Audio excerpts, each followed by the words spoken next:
Hello students, मैं my self फॉर्मनीश class 12 में आप लोग पढ़ रहे हैं केमिकल काइनेटिक्स। केमिकल काइनेटिक्स में जो टॉपिक्स आप पढ़ रहे हैं स्टूडेंट्स, हमने आपको बता दिया था कि regarding to rate of speed के अकॉर्डिंग केमिकल रिएक्शन तीन तरह के होते हैं। कुछ केमिकल रिएक्शन होते हैं जो बहुत फास्ट होते हैं, आयनिक रिएक्शन होते हैं। आयनिक रिएक्शन स्टूडेंट्स बहुत फास्ट होते हैं और ये नैनो सेकंड में प्रोसीड हो जाते हैं, 1 सेकंड से भी कम समय में। ये रिएक्शंस स्टूडेंट्स 1 सेकंड से भी कम समय में फिनिश हो जाते हैं। तो जब रिएक्शंस 1 सेकंड से कम समय में फिनिश होते हैं तो रेट ऑफ अपीयरेंस यानी प्रोडक्ट कितना बढ़ा या रेट ऑफ डिसअपीयरेंस यानी रिएक्टेड कितना घटा, इसकी कैलकुलेशन आप नहीं कर सकते स्टूडेंट्स। इन चीजों की कैलकुलेशन नहीं हो सकती। क्यों नहीं हो सकती? क्योंकि आयन्स क्या होते हैं? इलेक्ट्रोलाइट होते हैं। आप जानते हैं जब से इलेक्ट्रोलाइट्स को वाटर या अदर सॉल्वेंट में डिसॉल्व किया जाता है स्टूडेंट्स, तो वो अपने अपोजिट मतलब आयनों में टूट जाता है। तो यानी कि जैसे ही आपने क्या किया, उसको वाटर में डिसॉल्व किया, वो बॉन्ड अपने आप टूट गया। क्योंकि आयनिक बॉन्ड ट्रू बॉन्ड नहीं होती बल्कि इलेक्ट्रोस्टैटिक अट्रैक्शन है। तो जैसे ही आपने डिसॉल्व किया, वो बॉन्ड क्या हुआ? अपने आप टूट गया। अब जब बॉन्ड टूट गया तो केमिकल रिएक्शन के दो तरीके दो चीजें होती हैं रिएक्शन स्टूडेंट्स। केमिकल रिएक्शन में दो चीजें होती हैं स्टूडेंट्स। पहला आपका क्या होता है? पुराने बॉन्ड टूटते हैं। पहला क्या होता है? पुराने बॉन्ड टूटते हैं और नए बॉन्ड का फॉर्मेशन होता है। अब बताइए, जो ओल्ड बॉन्ड ब्रेक ऑलरेडी हो चुका, बिना किसी मेहनत के पानी में डाला आपने, हो गया इलेक्ट्रोलाइट्स का एक्वा सॉल्यूशन बना के रखा है, तो उसका जो है बॉन्ड टूट चुका है, आधा काम आपका ऐसे हो गया। और बॉन्ड टूटने की वजह से रिएक्शन बहुत ही फास्ट होते हैं, तो इतनी तेज होते हैं जो नैनो सेकंड में प्रोसीड होते हैं। तो इसका मतलब इनकी रेट ऑफ रिएक्शन को हम कैलकुलेट नहीं कर सकते। अब देखते हैं दूसरे टाइप का reaction, very solute reaction.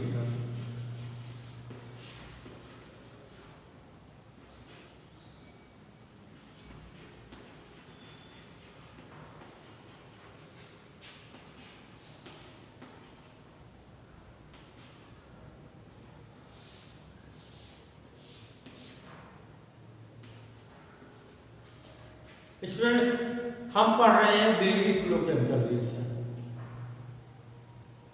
Very slow chemical reaction का मतलब बहुत स्लो।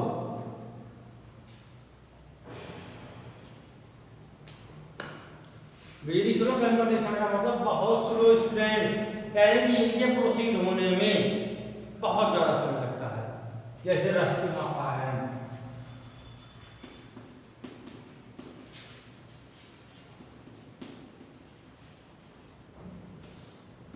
2, 4, 6 महीने, साल, 2 साल, 3 साल लग जाते हैं स्टूडेंट्स। इस प्रोसेस में 2, 4 महीने लग सकते हैं, साल लग सकते हैं, 1, 2 साल भी लग सकते हैं। तो रिएक्शन जो है बहुत स्लो होता है स्टूडेंट्स। इसमें क्या बहुत स्लो होता है, इसकी वजह से इसके रेट ऑफ रिएक्शन को हम डिटरमाइन नहीं कर सकते। कितनी है, 1 साल में कितना हुआ, 10 महीने में कितना हुआ, 5 महीने में कितना हुआ। तो बहुत स्लो होने की वजह से इसके रेट का एग्जैक्ट डिटरमिनेशन नहीं हो सकता। बहुत फास्ट थी इसके रेट का भी डिटरमिनेशन नहीं हो सकता, और बहुत स्लो होने की वजह से भी इनके रेट का डिटरमिनेशन नहीं हो सकता। दूसरा एग्जांपल मिलेगा स्टूडेंट्स आपको, फॉर्मेशन ऑफ वाटर।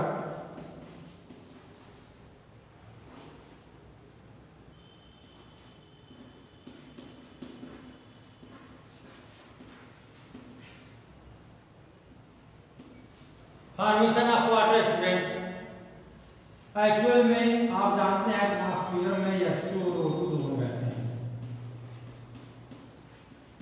और इन दोनों का कॉम्बिनेशन से क्या बनता है? वाटर। ये भी एक केमिकल रिएक्शन है। एटमॉस्फेयर में H2 और O2 दोनों गैसें मतलब प्रेजेंट है, और इन गैसों के आपस में कंबाइन होने से स्टूडेंट्स वाटर बनता है। इन एटमॉस्फेरिक गैसों के आपस में कॉम्बिनेशन से स्टूडेंट्स वाटर फॉर्म होता है, वाटर का फॉर्मेशन होता है, वाटर बनता है। बट प्रॉब्लम ये है कि ये गैसें जो एटमॉस्फेयर में हैं, ये गैसें जो एटमॉस्फेयर में हैं स्टूडेंट्स, इनके अगर आपस में कोई कैटलिस्ट ना हो तो कई साल लग जाते हैं दोनों को कंबाइन होने में आपस में। आपस में एक्चुअल में कभी शुरुआत में जो अर्थ पर वाटर बना होगा तो यहीं से बना होगा, अर्थ पर वाटर बना होगा तो यहीं से बना होगा, या ऑलरेडी भी ये दोनों गैसें मिलकर वाटर को बना वाटर फॉर्मेशन कर सकती हैं स्टूडेंट्स, बट ईयर्स लग जाते हैं, कई साल लग जाते हैं इसमें, इस रिएक्शन को प्रोसीड होने में कई साल लग जाते हैं, सैकड़ों साल, 50 साल लग सकते हैं, 100 सैकड़ों साल तक भी लग सकते हैं, 10 साल भी लग सकता है। तो बताइए इतने लंबे समय तक जिस रिएक्शन के प्रोसीड होने में मुश्किल 2-4 महीने 2-4 साल लग रहे हैं, या जिस रिएक्शन के प्रोसीड होने में सैकड़ों साल तक लग जा रहे हैं, इन रिएक्शंस के लिए रेट का डिटरमिनेशन हो सकता है? आई होप नहीं स्टूडेंट्स, इन रिएक्शंस के लिए स्टूडेंट्स रेट का डिटरमिनेशन नहीं हो सकता। इन रिएक्शन के लिए स्टूडेंट्स रेट डिटरमिनेशन नहीं हो सकता क्योंकि बहुत लंबा समय लग रहा है रिएक्शंस को प्रोसीड होने में।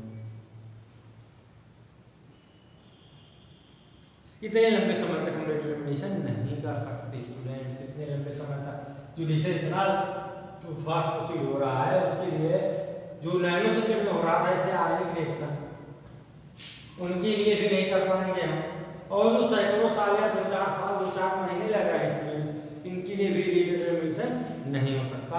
तो ये बहुत very fast chemical reaction and very slow chemical reaction, दोनों तरह के केमिकल रिएक्शंस के लिए हम रेट डिटरमिनेशन नहीं कर सकते। अब हम चर्चा कर रहे हैं तीसरे टाइप का रिएक्शन, आइए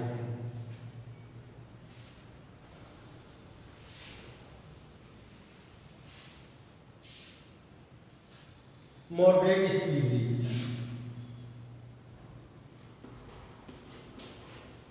स्टूडेंट्स अब हम चर्चा करेंगे तीसरे टाइप के रिएक्शन के लिए, तो तीसरे टाइप का रिएक्शन क्या है students? Moderate speed,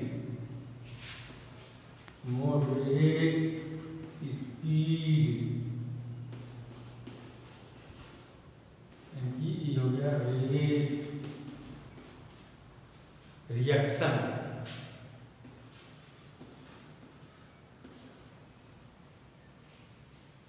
moderate speed reaction students, इस चीज को हमको पढ़ना है चैप्टर में, स्पेशली इन्हीं को पढ़ना है क्योंकि यही ऐसे रिएक्शन है स्टूडेंट्स जिनका रेट जिनका रेट डिटरमिनेशन आप कर सकते हैं। केवल यही रिएक्शंस ऐसे रिएक्शंस है स्टूडेंट्स जिनके रेट को डिटरमाइन किया जा सकता है, अदरवाइज और केमिकल रिएक्शंस के स्टूडेंट्स रेट डिटरमिनेशन पॉसिबल नहीं है। यानी कि इसका अगर आप डिफिनेशन लिखेंगे तो क्या लिखेंगे? Which reaction complete in finite time, which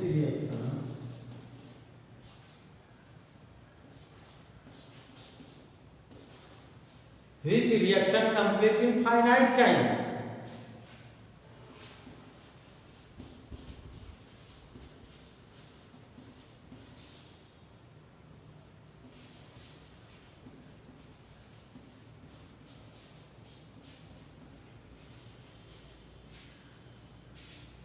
Which reaction complete in finite time known as moderate speed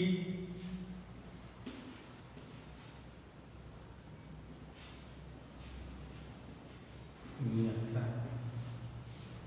ऐसे रिएक्शन जो किसी फाइनाइट टाइम में 2 घंटे 4 घंटे 1 दिन 2 दिन में हो, 2 घंटे 4 घंटे 10 घंटे 1 दिन 2 दिन, इन समय में किसी फाइनाइट टाइम में प्रोसीड हो स्टूडेंट्स, उनको हम moderate reaction speed, moderate speed rate या मॉडरेट रेट रिएक्शन बोल सकते हैं या मॉडरेट स्पीड रिएक्शन बोल सकते हैं स्टूडेंट्स। और एग्जांपल अगर इसका लें तो ऑल मॉलिक्यूलर रिएक्शंस,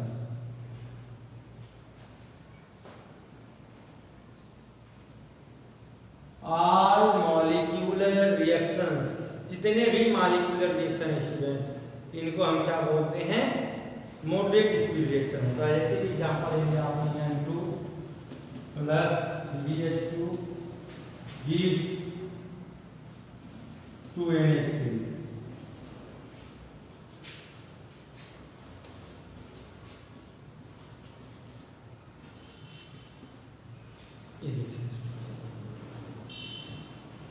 N2 क्या है, ये भी लिखिए अब मॉलिक्यूलर कैसा है, N2 अमोनिया।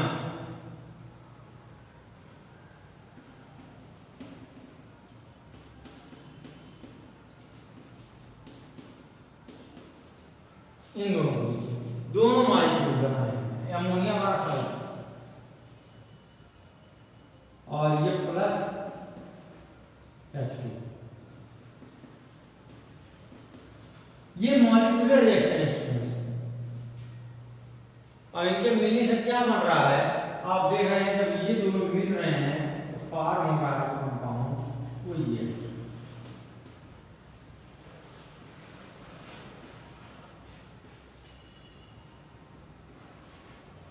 ये दोनों जब मिले स्टूडेंट्स तो जो कंपाउंड फॉर्म हो रहा है वो ये है NH3 अमोनिया फॉर्म हो रहा है। इस चीज को आप ध्यान रखेंगे।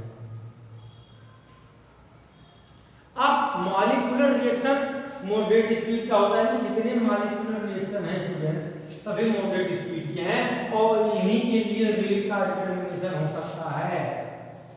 जितने मॉलिक्यूलर रिएक्शन है स्टूडेंट्स सभी मॉडरेट स्पीड के रिएक्शन हैं और इन्हीं के लिए रेट डिटरमिनेशन हो सकता है, जिसको हमको इस चैप्टर में पढ़ना है स्टूडेंट्स। चलिए कोई बात नहीं, चाके के हाथ से इन्हीं चीजों को हमको पढ़ना है स्टूडेंट्स इस चैप्टर में। अब ये देखिए ऐसा रीजन क्या होता है, ऐसा होता क्यों है, हम इसको चर्चा करें।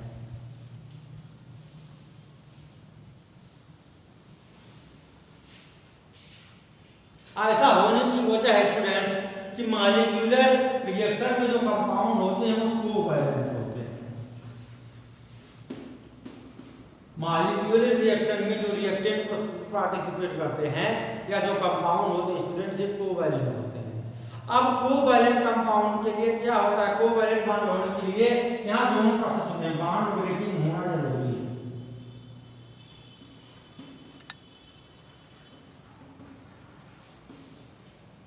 कोवैलेंट कंपाउंड होने की वजह से स्टूडेंट्स बॉन्ड का ब्रेक होना बहुत जरूरी है। यानी bond breaking and bond formation दोनों प्रोसेस में होते हैं। इसमें bond breaking and bond formation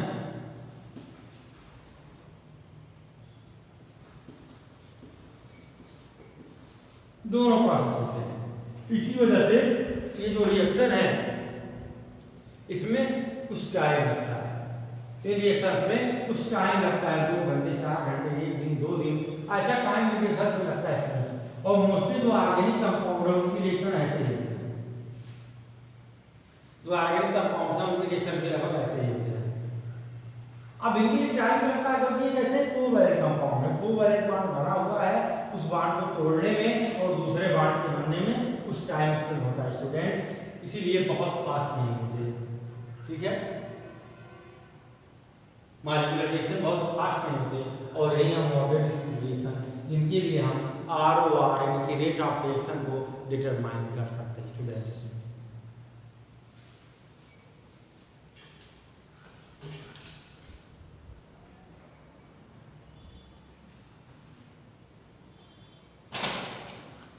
okay students, तो इस तरह से ROR आपने पढ़ा। अब हम चलते हैं calculation of rate of reaction पढ़ते हैं स्टूडेंट्स।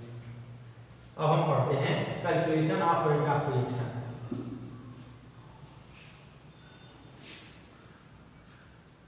हमको पढ़ना है students calculation of ROR, calculation of rate of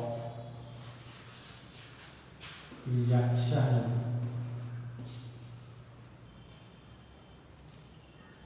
चलिए कैसे करते हैं, मान लीजिए कोई रिएक्टेंट रिएक्शन, ठीक, वो 1 मोल रिएक्टेंट ये था, ये कन्वर्ट हो गया 1 मोल प्रोडक्ट हो गई। 1 मोल रिएक्टेंट ये था, 1 मोल रिएक्टेंट ये था जो कन्वर्ट हो गया 1 मोल प्रोडक्ट में। अब जब टाइम 0 था, यानी जब रिएक्शन स्टार्ट नहीं हुआ, जब रिएक्शन स्टार्ट नहीं था, इसको ध्यान रखिए, तो इसका जो कंसंट्रेशन था, इसका जो कंसंट्रेशन था ये वहां, जब t इक्वल टू 0 था स्टूडेंट्स, तो इसका जो कंसंट्रेशन था वो ये नाम था। बात को समझें।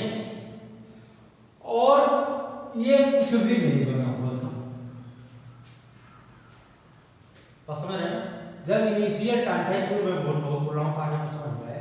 इनिशियल टाइम था तब टी का जो कंसंट्रेशन चलिए समय का था शून्य, यानी कि जीरो, रिएक्शन स्टार्ट जैसे हुआ नहीं करता, ये इसका कंसंट्रेशन ही ना था।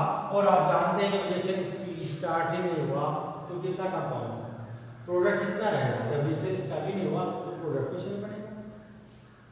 अब मानते हैं ये टाइम रिएक्शन स्टार्ट हुआ और टाइम जीरो से बढ़ करके टी पर पहुंच गया। माना कि हम क्या हुआ, सपोज कि रिएक्शन स्टार्ट हुआ और धीरे धीरे धीरे धीरे कितना टाइम स्पेंड किया, टी टाइम पर आ गया। ठीक है, तो जो कंसंट्रेशन था वो ये नॉट की जगह पर ये टी हो गया। कंसंट्रेशन बढ़कर टाइम जीरो से अब टी टाइम के बाद after T time concentration E not से ये टी आ गया। अब यहाँ एक चीज आप ध्यान में रखिएगा स्टूडेंट्स कि ये टी हमेशा ये नॉट से कम हुआ। ये व्यवहारिक बात है, जनरल बात है भाई। शुरुआत में ये टी था और टी टाइम बाद कितना बचा, ये शुरुआत में ये नॉट था, स्टार्टिंग में ये कितना था, ये नॉट था, और टी टाइम बाद बचा कितना घट के ये टी। शुरुआत में कितना था, ये नॉट था, और टी टाइम बाद स्टूडेंट्स कितना घट के बचा ये टी। तो यानी कि जाहिर सी बात है ये नॉट की वैल्यू टी से हमेशा ज्यादा होती है। और इसका कंसंट्रेशन जब टी टाइम पर 80 हो गया तो इसका कंसंट्रेशन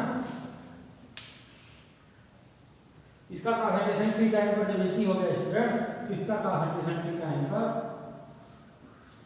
बीटी हो गया। ठीक, इसका कंसंट्रेशन टी टाइम पर कितना होगा, 80 हो गया और इसका कंसंट्रेशन बीटी हो गया। मान लिया कि ये टी टाइम के बाद रिएक्टेंट के एक्स मोल प्रोडक्ट में कन्वर्ट हो गए। मान लिया टी टाइम के बाद रिएक्टेंट के एक्स मोल प्रोडक्ट में कन्वर्ट हो गए तो रिएक्टेंट बचा कितना, शुरुआत में कितना था, ये ना कितने प्रोडक्ट में कन्वर्ट हो गया, एक्स, ये ना -x। यानी जितना रिएक्टेंट घटा उतना प्रोडक्ट बढ़ गया। माना कि टी टाइम बाद ये कितना हो गया, ये घट करके रिएक्टेंट की जो प्रोडक्ट जितना था वो x हो गया। तो प्रोडक्ट x कितना बढ़ा है, रिएक्टेंट अब रिएक्टेंट के x मॉलिक्यूल प्रोडक्ट में कन्वर्ट हो गए तो रिएक्टेंट शुरुआत में कितना था, ये नॉट, और अब बचा कितना, ये नॉट -x। ठीक, अब किसी गिवन टाइम में स्टूडेंट्स रिएक्टेंट की डिक्रीज किसी गिवन टाइम में स्टूडेंट्स रिएक्शन क्या होगा, रिएक्शन स्टार्ट होगा तो क्या होगा, रिएक्टेंट घटेगा और प्रोडक्ट बढ़ेगा। किसी गिवन टाइम में दो चीजें होंगी, रिएक्टेंट घटेगा और प्रोडक्ट बढ़ेगा स्टूडेंट्स। ठीक, किसी गिवन टाइम में रिएक्टेंट क्या होगा, डिक्रीज होगा और प्रोडक्ट बढ़ेगा। तो रेट ऑफ रिएक्शन दो तरह से निकालेंगे।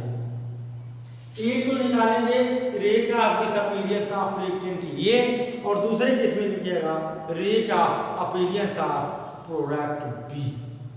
पहला लिखिएगा rate of disappearance of reactant A और दूसरा लिखिएगा rate of appearance of product B. इतनी चीजें आप कॉपी करके, कल जब हम पढ़ेंगे तो कल यहीं से आगे बढ़ेंगे स्टूडेंट्स। जय हिंद।